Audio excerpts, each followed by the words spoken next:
Kakadu keeps the essence of Australia on the plains. These are crossed by the oldest rocks on the land and maybe on the planet. Here, the last Aborigines to maintain their traditional culture, still intact, are still surviving. A culture that is based on what they call the time of dreams.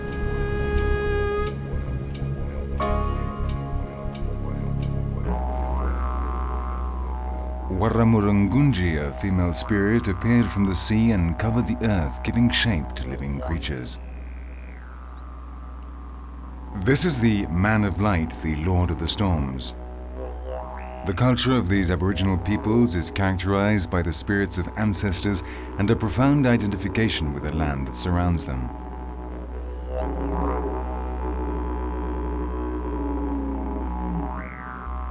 One of the elders explained it like this: the animals are like a family, the earth is our mother, the eagles are our cousins, the trees have blood pumping through them, which is just like ours. We are all one. When the white man arrived here, he had the impression that the Aborigines neither cultivated their lands nor used them for grazing animals. Apparently there were no settled villages nor any domestic animals. Today we know that this is not true. The land has owners that looked after the house and the trees. The reason for the Aborigines' apparent laziness was that they spent very few hours a day in search of food and other necessary supplies. They used the rest of their time to observe nature and cultivate their spirits.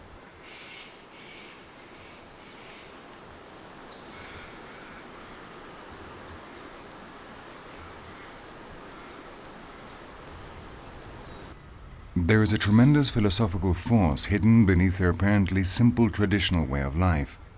This has survived until today in a relatively pure state and forged the Australian landscape with the help of a formidable ally: fire.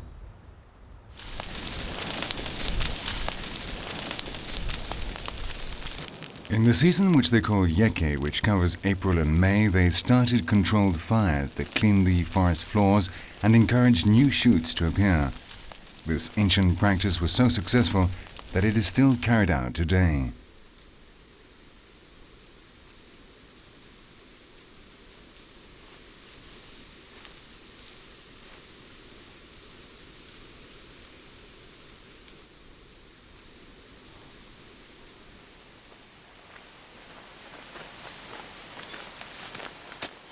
Each year, Park Service agents set fire to the grasslands at the beginning of the dry season in order to prevent bigger, uncontrolled fires from occurring later in the year because of the build-up of dead plant matter.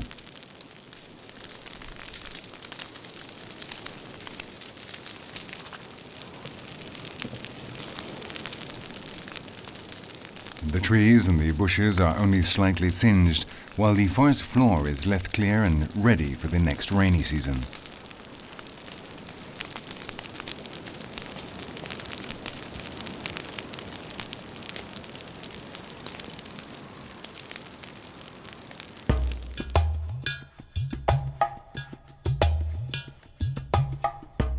Almost all the animals of Kakadu are used to the annual rites of fire, which mean death for the smallest of them.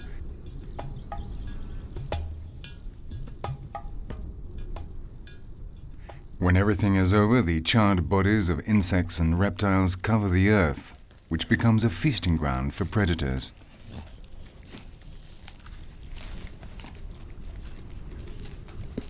But some animals, like this dingo, also like their meat less well done.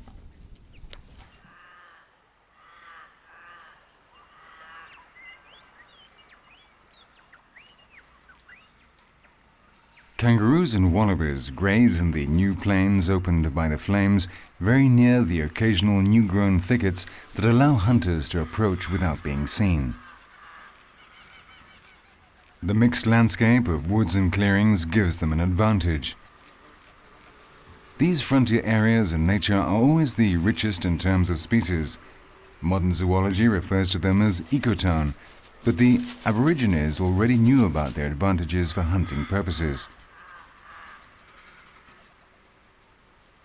The dingo also knew about them. This is the greatest land-based predator in Australia.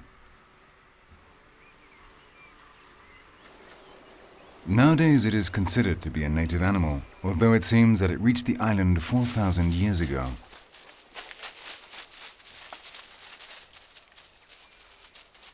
It is a relative of the semi-domestic dogs of Southeast Asia and was probably first brought here by humans, although we still do not know by whom, as the Aborigines were here thousands of years before.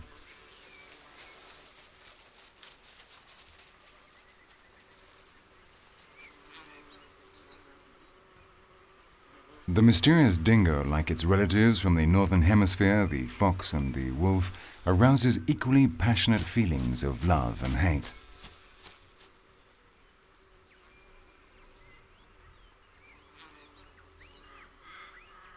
On the one hand, it is a wild animal which has become typical of this country and plays its part as a predator very well, but on the other it attacks sheep and is blamed for having eliminated valuable species such as the Tasmanian wolf and the Tasmanian devil.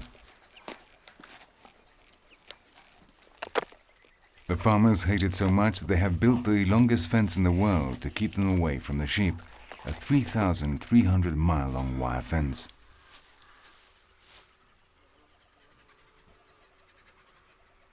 But this large yellow dog is still here.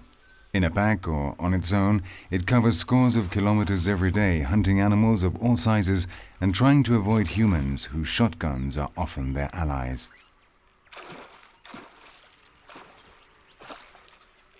Kangaroos and wallabies eat grass like sheep, and so they are often seen as competition and are shot by poachers' guns.